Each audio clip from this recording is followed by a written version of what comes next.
On this episode, we're gonna talk about how to overcome fear and gain real confidence.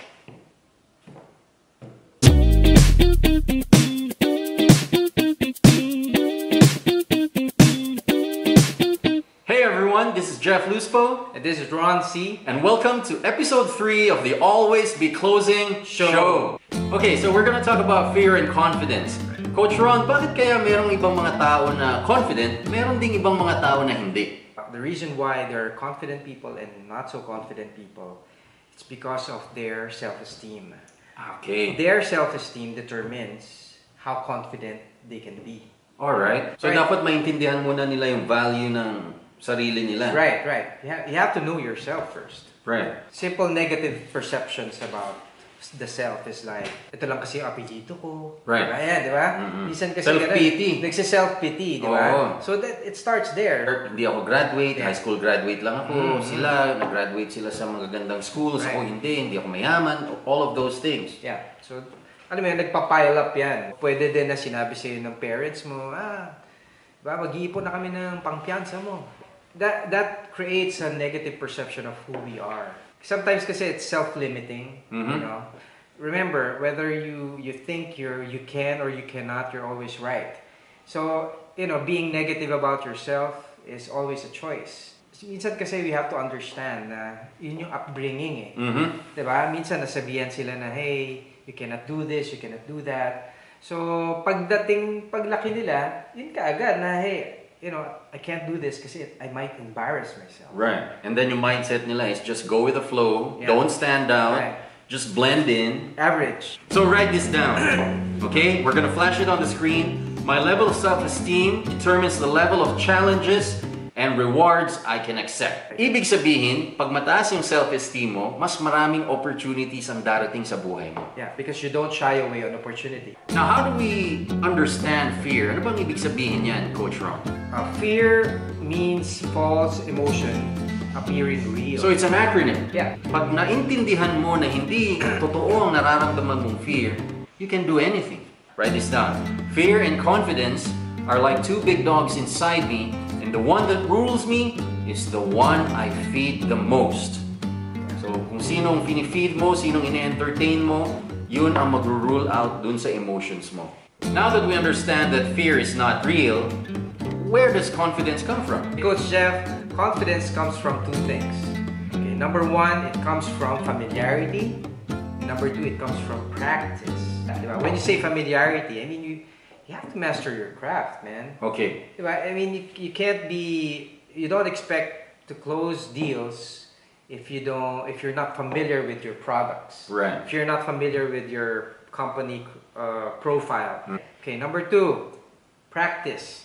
Okay, when you say practice, there's always a saying that practice makes perfect. But in reality, practice makes permanent. When you practice the incorrect way, yun ang lalabas. Right. It doesn't become perfect, but it becomes permanent. Right. Right? So you have to practice the right way. Basically, when you say practice, you need to practice consistently, whether that's every day, every night.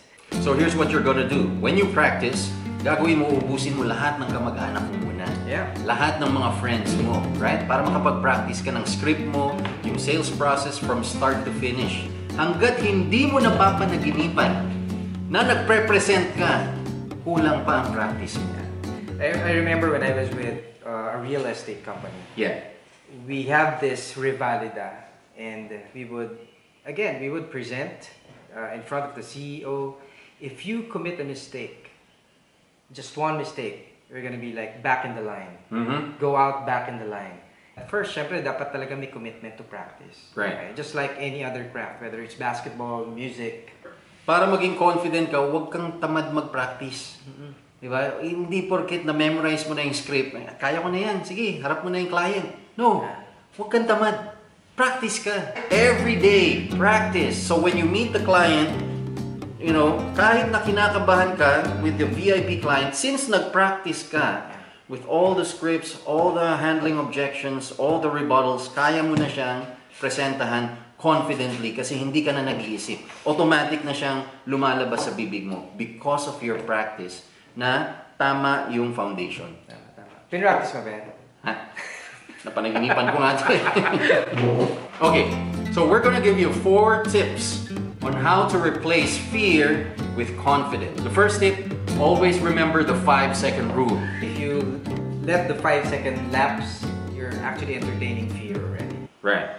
When you approach a client, let's say merong client na papalapit, hindi mo kilala, pero gusto mo siyang lapitan para ma-offer mo yung services. Within 5 seconds na maramdaman mo yung fear na yan, you gotta approach the client right away. Within 5 seconds. Kasi pag lumagpas na yung 5 seconds, you're not gonna approach the client anymore. Kinain ka na ng fear mo.